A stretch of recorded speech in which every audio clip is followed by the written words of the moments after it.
My name is SIMCHA. I weigh and measure 3 meals a day off the GreySheet. I write them down. I commit them to my sponsor. I don't eat anything in between, no matter what. It is the most important action I take on a daily basis, and I do it with the help of my higher power and the strength of the group and my sponsor and all those that have been in this recovery program and all those that will be. Wow, what a treat. Thank you so much, Yami, for all the service that you do, for leading the meeting. I love that I'm going to speak slowly because I usually have so much going on. So I usually speak very fast.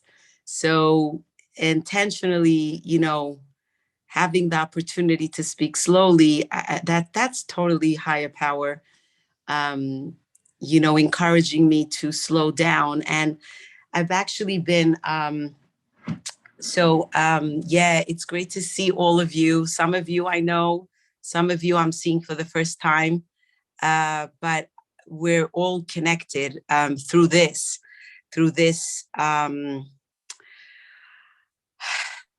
issue of compulsive overeating, which totally transforms a negative into a positive, because when would I have met you, right? If not for this. So it really, really is a blessing and a gift. And that's how I would like to see my whole life. Everything in my life is about my perspective. It's about how I see this. So being a compulsive overeater, using food as a go-to for anything that's going on in my life, because I'm bored, or because I'm overstressed, or because I can't express myself, or because I'm afraid to express myself, or because I'm confused, or because I'm tired, or maybe I'm hungry, but maybe I'm thirsty. That's a big one for me. I used to eat because I was thirsty, and now it's like, oh, I'm hungry. And then I'm like, I go, drink a cup of water. This is my hot water here, warm water. It's like, it goes away. Like that has been a big one for me. And then I'm tired. So I go, like any reason, I will go to the food. I know that I could go to other things, like maybe shopping, or restricting on something, or undersleeping, or oversleeping, whatever, fill in the blank. I could go to those things, but the way that the food calls to me, it's like nothing else. People, places, and things are just not as exciting. They're not as fulfilling as the food, or at least that's what my head tells me. And I've learned, being in GreySheet for 15 years, I've been in this program for 15 years. I've learned that that is my go-to for any issue in life. And when I'm happy and I'm, joyful, whatever it is, I will go to the food. Now, I have had a lot of experiences outside GreySheet. I know that in the qualification, we talk about what it was like before, what happened, and what it's like today. So I want to try to focus on that. And before I do that, I want to pray, do the serenity prayer. God, grant us the serenity to accept the things we cannot change, the courage to change the things we can, and the wisdom to know the difference. On my own devices, I do not know what are the things that I can change and what are the things that I need to accept. I need my higher power to show me. And I also need trust that the answers will come and that more will be revealed. Because one of my character defenses, and I like to say defenses, I know it says in the big book defects, but I relate more to defenses that of course never work. But anyway, their character defenses, is that I need to figure things out on my own. I need to, know how to live life on my own. I should have a manual, and I should know when to speak, when to be silent, when to eat, how much to eat. That is like my head tells me, you need to figure things out on your own. And coming to GreySheet, coming to the 12-step rooms has taught me that thinking takes me to misery. It takes me to just, unbearable demoralization, because I just don't know. And it's not, and I try to know, but I only know what I know, and I don't know what I don't know. So how am I going to figure things out if I just don't know, right? So trusting in a higher power, trusting my own intuition, trusting someone else, trusting the group, trusting that the food program, that after I eat my meal, it will be enough. It's for me, it's trusting. And trusting, I think I would say it's a surrender.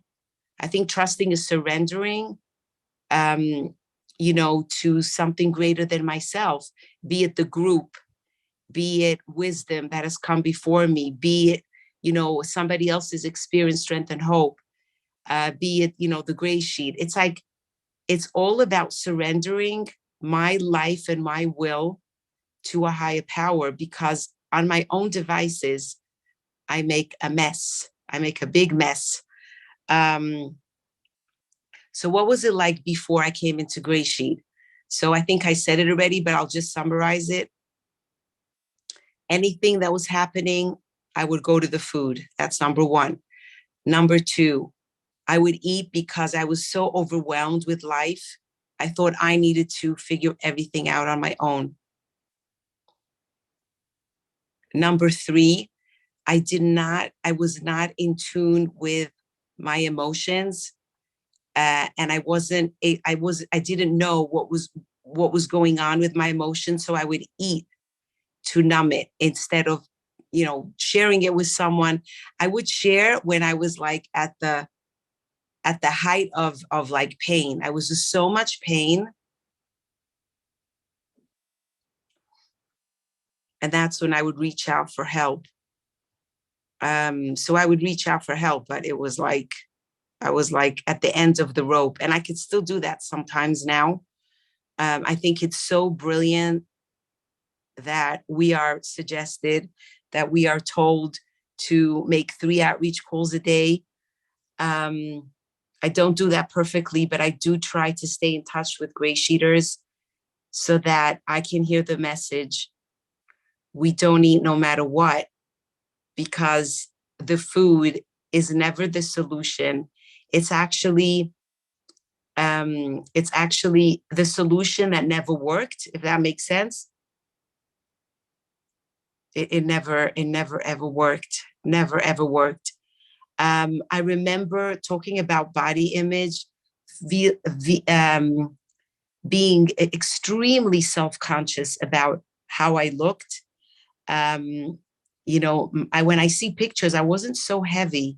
I wasn't so overweight, but I was so self-conscious. I was so worried about what you thought of me. My whole definition was what you thought of me. And I know that's another program, codependency and all that, but it was really, really painful, because I abandoned myself. When I'm only worried about what you think of me, I have no opinion. I have no choice. I don't see myself. I'm totally clueless of who I am. And when I lose that part of myself, when I lose the vision of who I am, then I can't, be the person that, I can't be my higher self. I can't be the person God wants me to be. So I remember when I came into GreySheet, I lost around 47 pounds in like 7 months. And after a couple of months, like it was like 10 months into weighing and measuring my food, I was a different person. I changed my hairstyle. I bought new clothes. People literally did not recognize me. They would pass me and they did not recognize me. Not everyone, but a lot of people. And that's where I understood that if I did not work this program, if I did not work the steps, or let's say like this, when I don't work the steps, I will go back to the food because I only changed on the outside. There was no shift, there was no growth, there was no maturity in the inside. So I went through the steps in a group. I would do it on the phone, answered questions. I started learning about the cravings that happen when I put in food that is not weighed and measured, when I ingest grains, carbs, sugar, alcohol. So I needed that information to understand that this is not a moral issue.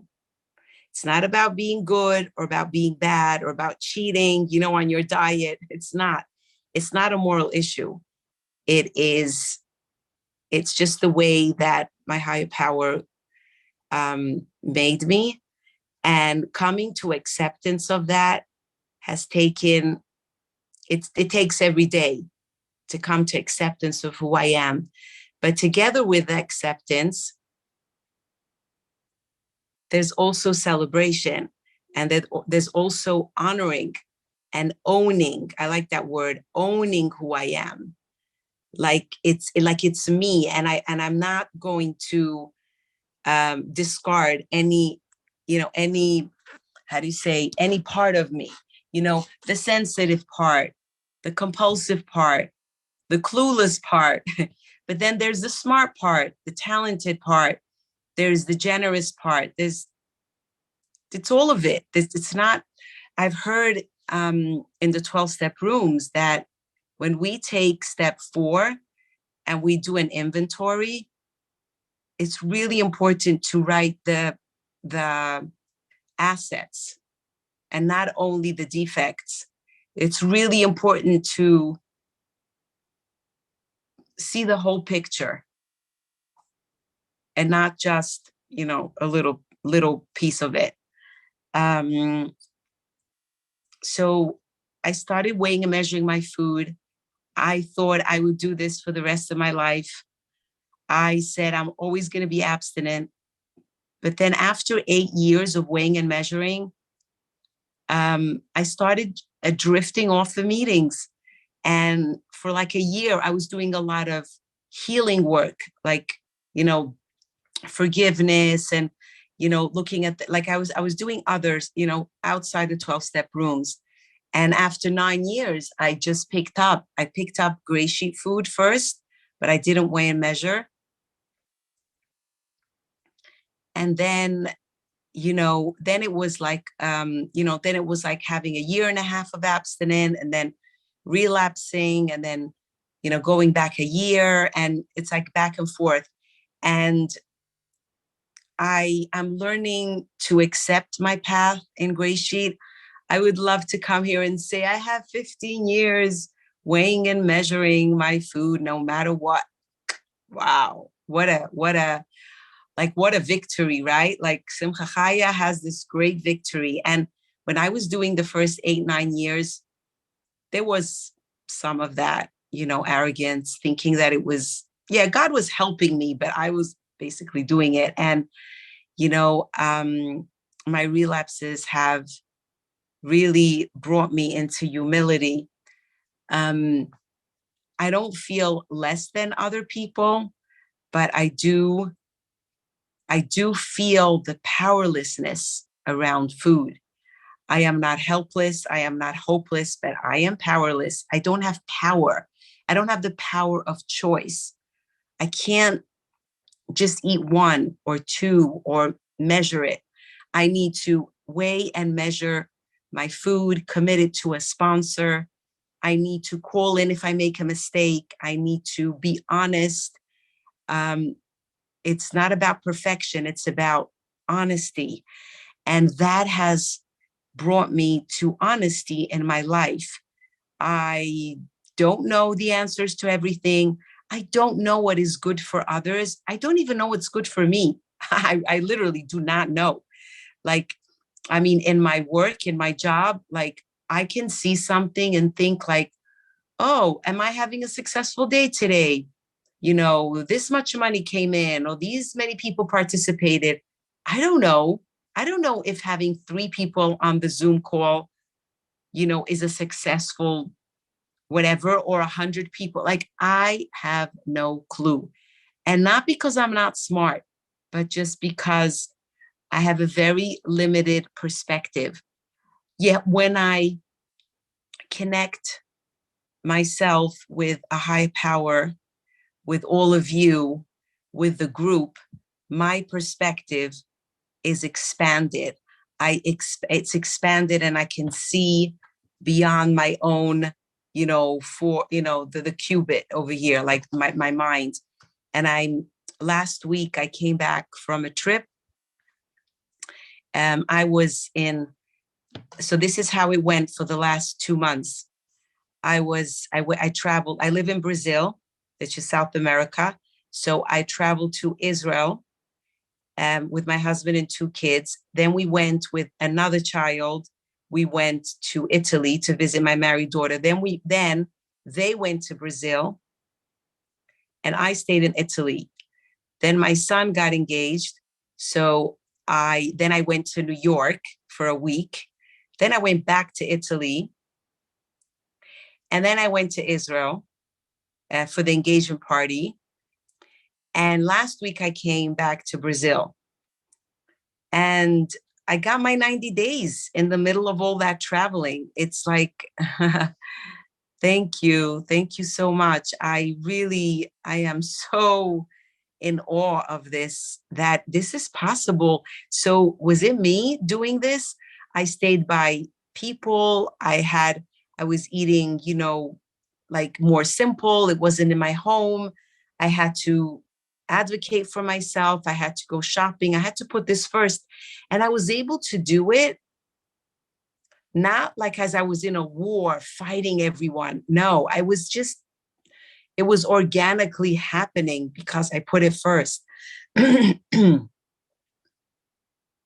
And, you know, advocating for myself and taking care of myself is something that sometimes it's easier than other times, but I